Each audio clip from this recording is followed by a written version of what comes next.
Hello and welcome to UK Horror Scene. I'm Tony, this is the crew. We're in the room and we are hanging with Luke Brady, who's got a film out at the moment, free to view on the internet, called Young, High and Dead. Please check it out, it's a cracking film. He's quite demented, but hopefully he's fun to talk to. Luke Brady. Whoa.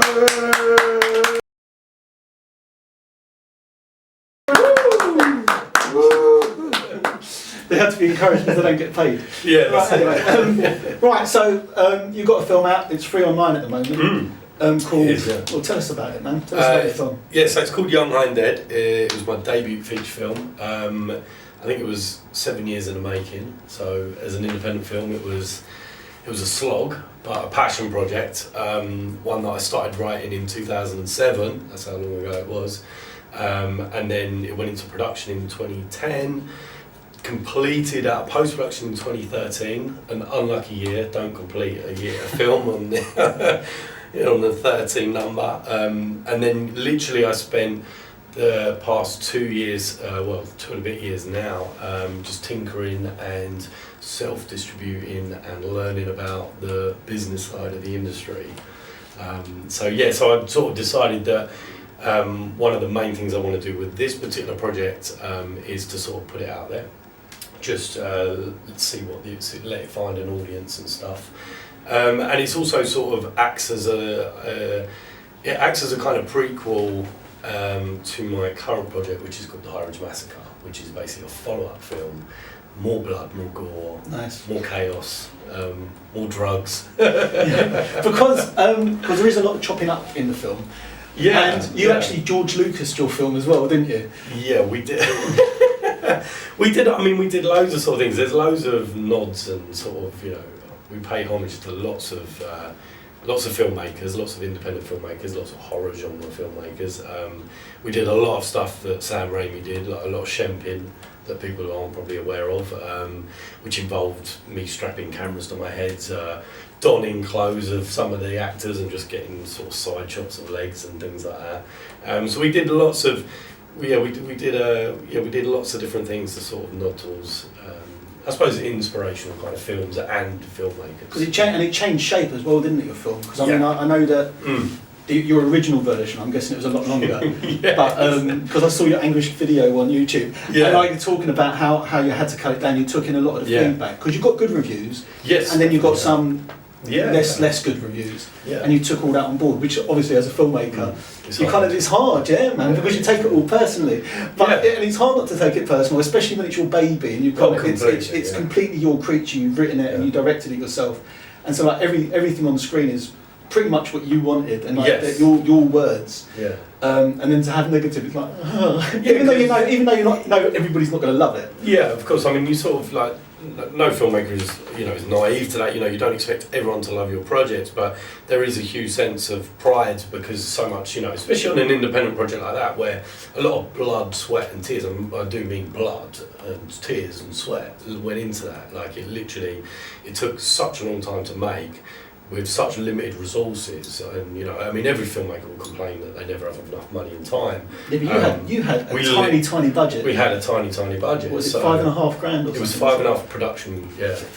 That was it. And shot in 10 days. Shot in 10 days, which it nearly killed me. I mean, like, so my crew as well. Like, it was amazing, and the cast, of course, how hard everyone worked. A 10-day shooting schedule is. Yeah, I mean it is possible, but that's I would never do it again. That's immense for a feature film. Yeah, I think I lost about 1.5 stone on that shoot. So was that really long shoots? I mean, were you just shooting pretty much all going through the night? Yeah, well, not so much. I mean, we did schedule it in a sensible way because we didn't want people to burn out, so that people were dropping like flies. Yeah, because that really affects continuity. Absolutely, yeah. When someone walks off a set because you've overworked them and you've just put them through the paces too much. But I mean, to be honest, like the actors actually, they couldn't get on set enough. They were so supportive of what we were trying to do, and I think also they were very aware of the budget and they were aware of the schedule. We were having to average 9 pages a day, which is tough. I mean, that's fast shooting. I designed the film in a very specific way that would be achievable. I wanted to turn each scene more into like a theatre set. So rather than us being so anal about every setup and position. We kind of blocked the performances out and blocked the kind of scene, but then we had free rein with 2 cameras to sort of just move and sort of find and feel our way around the set during the performance. We were running scenes in their entirety. So some shots and some takes were rolling 4.5 minutes, and then the minute we cut, I would get straight on and work with the actors, and the rest of my crew would reset up and break down, set up again quickly, and we'd be ready to go within minutes. It's a really tight turnaround. You're really on it there. 10 days, but you had an amazing cast, Luke. The cast were amazing. You had working actors. They were making money out of the industry. And there was thousands of actors, thousands of good actors. Hey Dan, there's thousands of good actors. Dan's one of our crew, by the way. Yeah. But there's thousands of really, really good actors out there, and but to get actors who are actually known faces or known names within the industry, and to get them to come down and shoot for 10 days on your film was an incredible feat. And they were actually really good in it as well. It wasn't like they were just turning up as a favourite. They were really good in it. They were great actors. They were great actors. I knew that because I'd seen their work. They're, like you said, they're known actors. Like Hannah has been in The Children. She was great in that. She was also in The In-Betweeners. That was airing while we were on set, so that was quite cool. So I think one of the first episodes was actually aired while we were midway through shooting Young Lying Dead. And then there was Philip Barantini, who'd not long done Band of Brothers, and for HBO he'd also been on Ned Kelly opposite Heath Ledger. These are big sets. These are bona fide, big budget productions, and then to convince them to come down to a creepy forest in south of England and run around while people are chasing them with axes, and they chain them to trees, and that was, I think, very often people don't necessarily understand that was a really tough shoot for them. I pushed them, and the performances we got, I could not have been happier with. Everything you're seeing on screen is authentic. The tears are real. The stress on their faces and the pain and the angst that they're going through was pretty. It was there. It was raw and it was real. And I always try and style my writing and my directing techniques into the way that I get and hopefully achieve gritty performances. That's what I'm really interested in. That's what kind of appeals to people with my taste. And I knew that by getting actors of that calibre, it was just going to make my job a lot easier. Especially as a debut feature.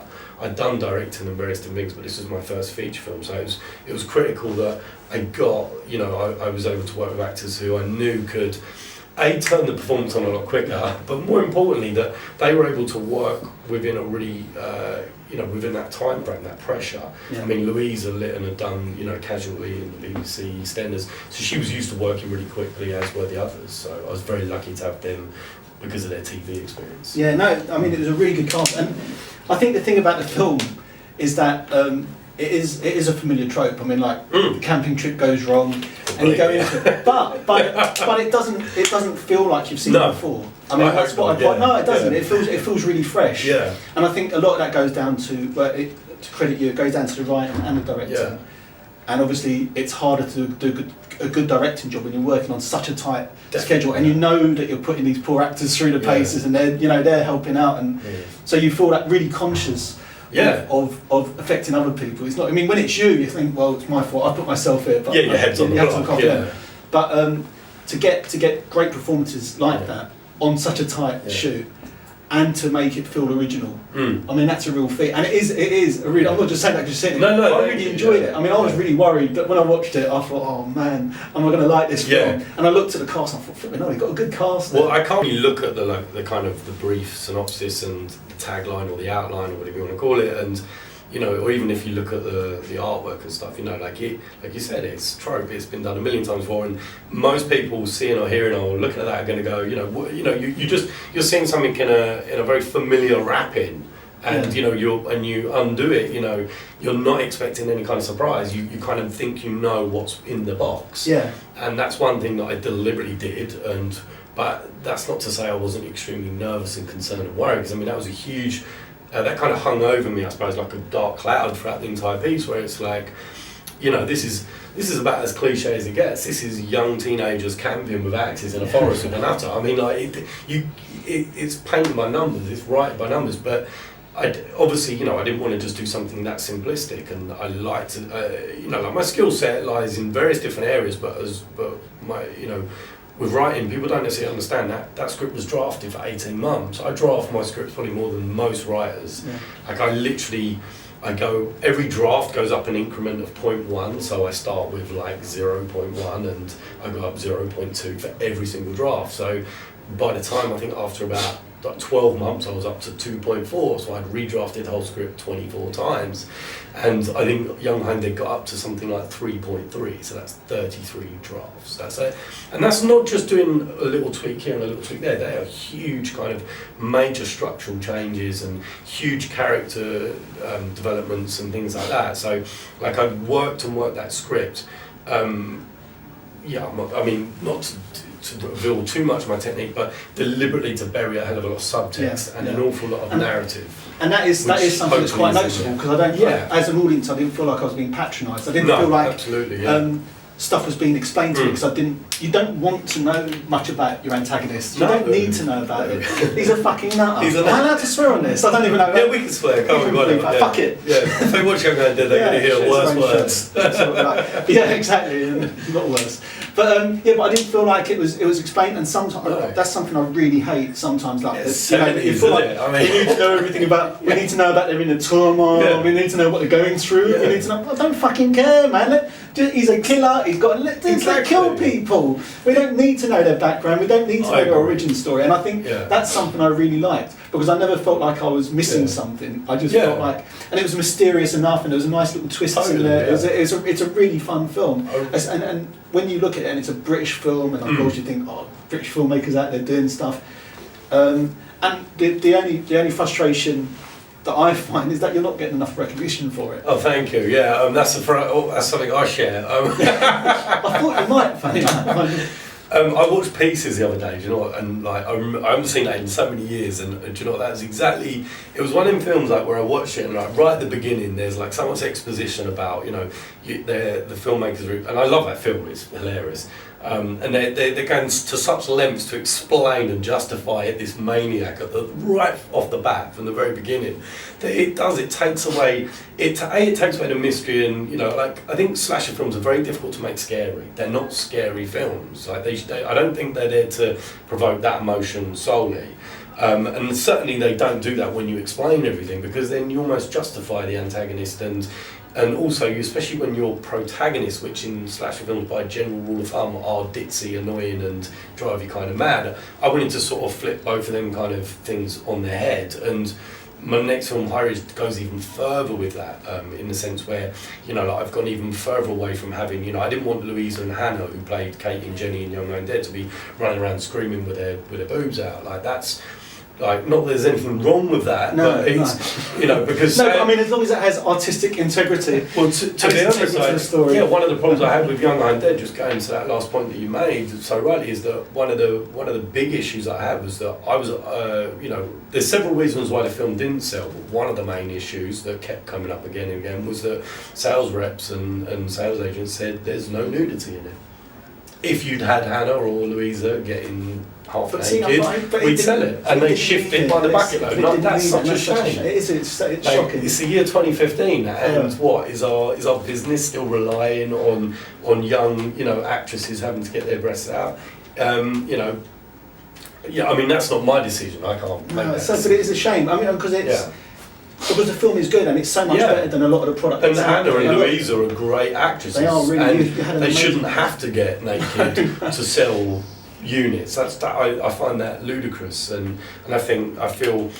That's why I think like what the Soska sisters are doing is great, and and Emma, who you're going to speak to as well. Like these are, the industry needs more.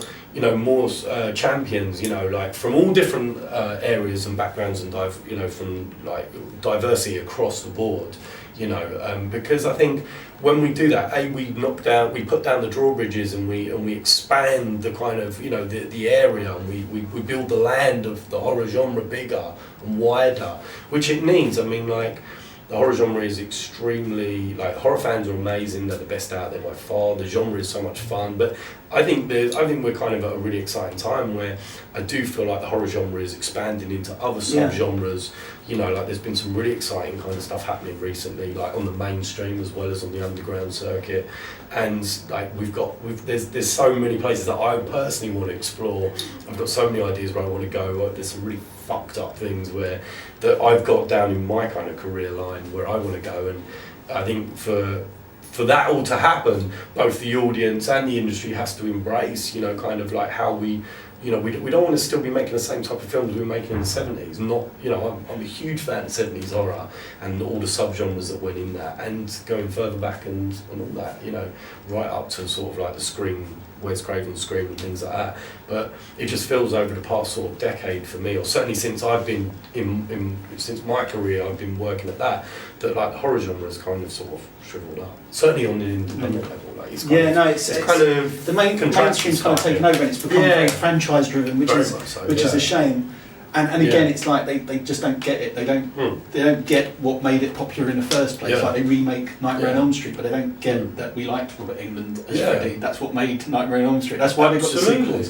But let's put somebody else in there. Let's try and explain it all, and let's give it. Don't just stop, man. Talk to the fans, and the fans will tell you what they liked about it in the first place. Yeah, I mean, franchises can work and sequels can work if they're exploring other areas of the world that the story and narrative is set. But when they're just churning out the same narrative for, with nothing really new. With the expectation that the audience is going to be there. Exactly. But I mean, going back, like you said, you're a big fan of the films in the 70s, horror films in the 70s. Did you have a particular influence? I mean, did you have a number of directors that you really liked and thought, I'd like to be like them? Or? Probably not. I mean, I think I'm a big fan of like slashers that happened in the 70s, just because they were in abundance. There's just so many of them. But I suppose like probably some of the biggest influences, definitely like Sam Raimi, Evil Dead, but mainly not necessarily because of the story and the characters, but just like purely the kind of the guts and the guts and balls that went into making a film like that. But he's a wonderful visual director as well. Amazing, like to pull a film like that off is just, it's unheard of. I mean, no one did it for years after that until the Blair Witch guys came along. I mean, and I suppose the other person was like Robert Rodriguez. I'm just a huge fan of him. I know he's not strictly in the genre, but I suppose I'm more inspired by filmmakers. His films kind of cross genre though, aren't they? Dawn's great. That's a fantastic, brilliant. Vampire. That's the best vampire film since Lost Boys. That is a great film. I think it's slightly underappreciated as well, Till Dawn. Oh, completely! It's a brilliant film. Yeah, it's a special effect marvel. It's like the effects in it are great, the characterization's great, the performances are great. I mean, heck, even Tarantino does his best acting in a Rodriguez film. Which is saying something, isn't it? Which is saying something. Nothing against you, Quentin, but he's brilliant. He's a great director, probably a better director and writer than an actor. Definitely, and a better director than narrator as well. It's cracking. I think we're actually running really long on time. Crew, any questions from the crew? Your next project? Yes. Do you enjoy working at that fast pace? You say this one took 10 days. Don't you think it would have aided the actors?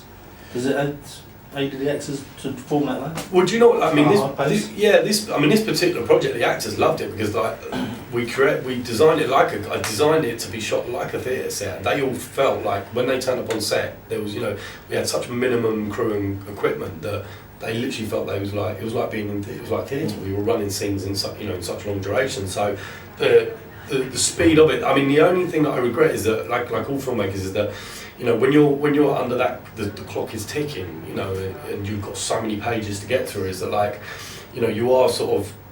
Everyone's looking to you to go can we move on? And you're sort of scanning through your brain you're thinking about all the edits, all the potential cuts and what you've got and what you like, what you didn't.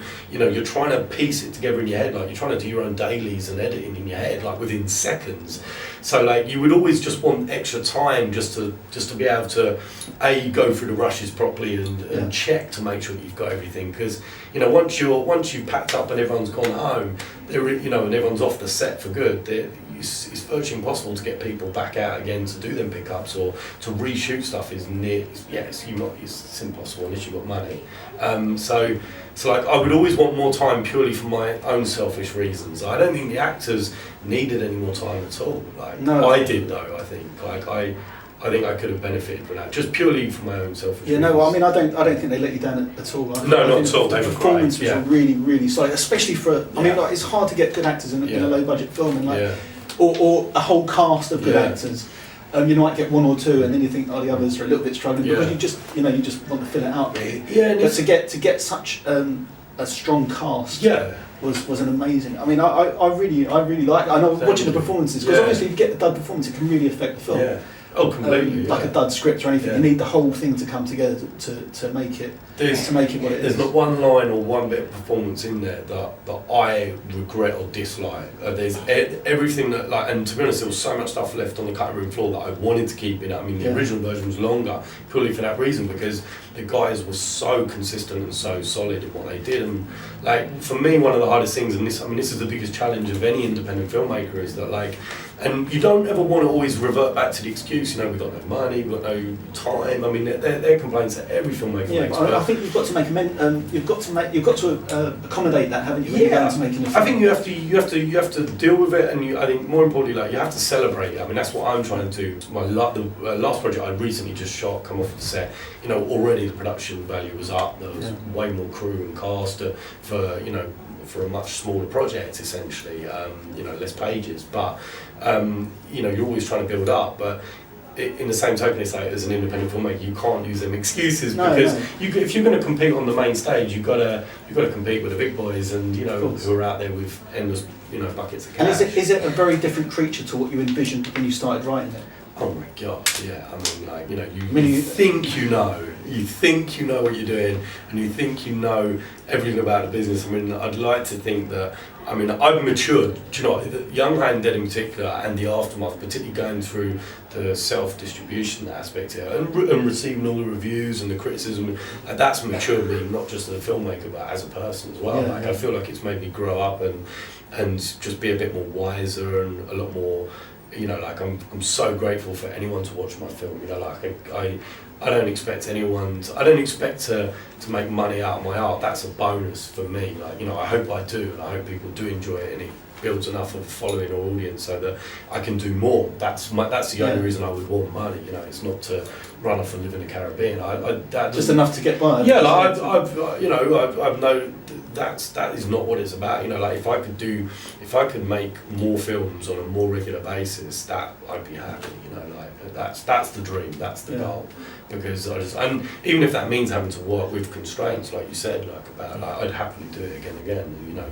As long as I'm working with good people, and enjoying it. Yeah, and they're having as much fun as I am.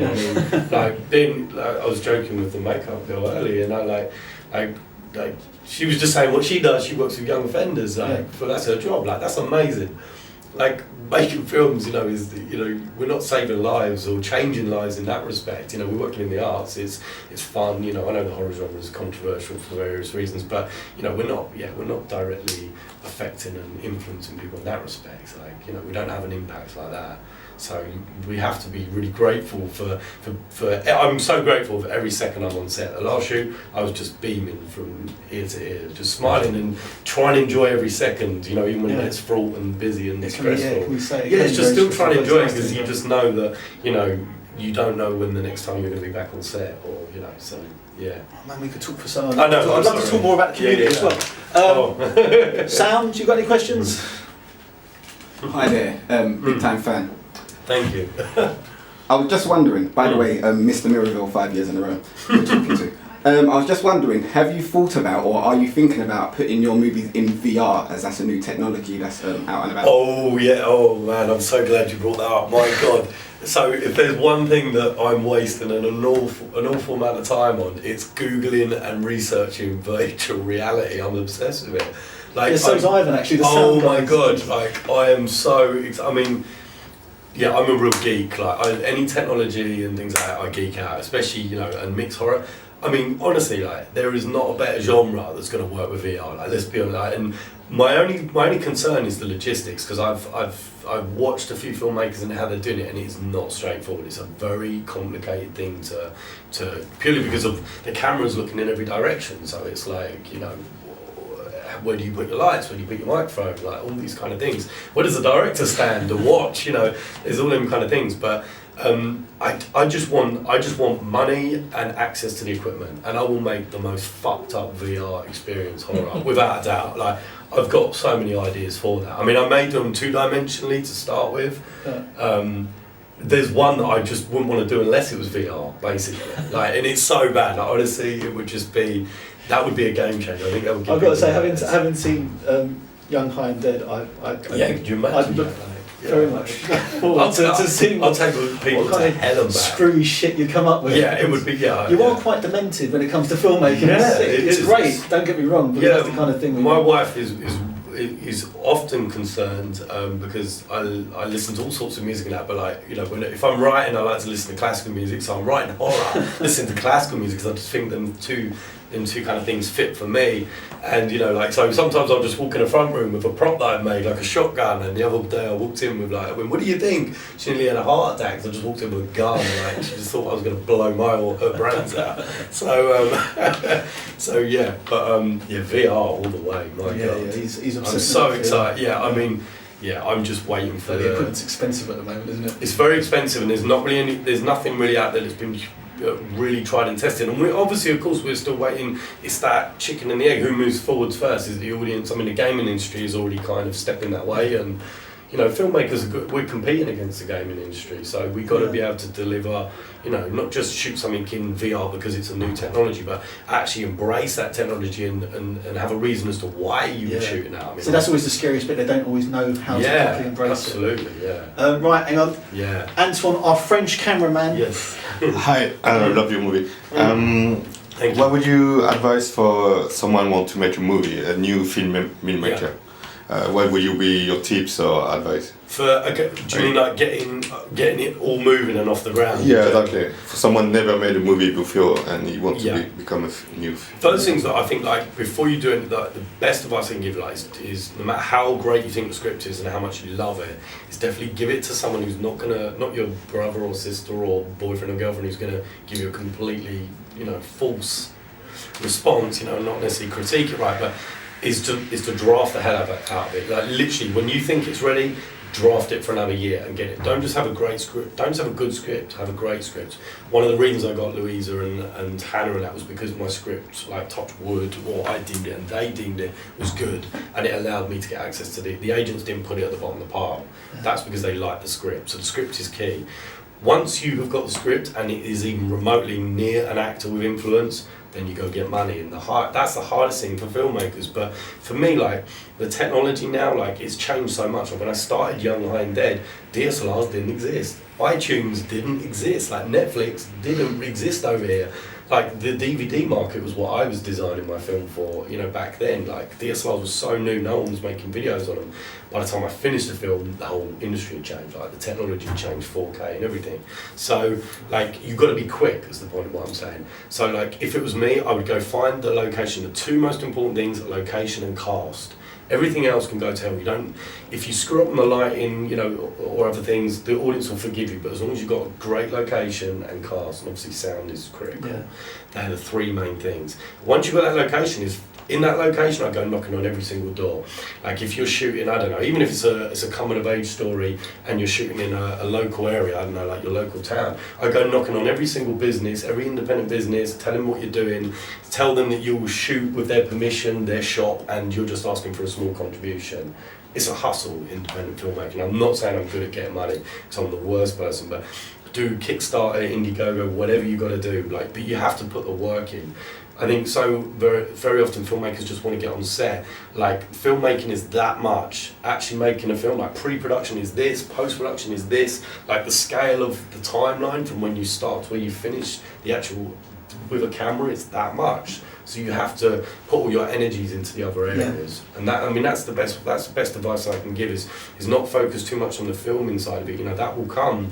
These are just tools to tell your story. You know, you've got to make sure the story's in place, so work the hell out of it in pre-production, and then spend as much time pulling as many favours and getting as much help as possible. You'll be amazed when you actually just get out there and not emails but physically meeting and speaking to people and just introducing yourself and saying, hi, I'm making a film. People just freak out. They just get so excited. If you're promising them a credit, especially if you can get it on IMDb as well, you'll get so many free things. I mean, Young Hun Dead, even though it was a $5.5 budget, it should have cost a hell of a lot more. I mean, technically we didn't have the physical money, but we had a bigger budget because we were given so much stuff for free, and we were donated lots of stuff. Yeah, and it really shows. It really shows on the screen as well. Definitely. I was really surprised when I heard how low the budget actually was. Yeah, I think that's that's the hard read. We struggled to sell it because I think people looked at it thinking it was in that difficult bracket where distribution companies don't want to pay a set amount of money up front. You know, they want to own the film for 40 years before you get a penny. Like, I'd rather give it away for free than give it to someone else till I'm 70. I mean, that's ridiculous, you know. I'd rather let people watch it for free. Oh man, and you've got to check it out, dude. I wish we could chat for longer, but we're running out of time. Do check out Luke's film. Online, we'll put the link in below somewhere. HighRidgeMassacre.com. And that's HighRidgeMassacre.com. There you go. HighRidgeMassacre.com. Says he's not good at self-promotion. Yeah. Anyway, and he said he wasn't going to talk much. He didn't shut up. Right, give a round of applause for Luke Brady. Woo! Thank you. And Encore! Thank you to UK Horror Scene. I'm a big fan, and everyone should be supporting the industry, like not just my project, but everything these guys are promoting and working with as well. So thank you guys. Thanks very much. It is a good website. It's brilliant. I'm involved in it. Right. Cheers, Andy. And thanks very much for joining us. Take care. Cheers, Andy.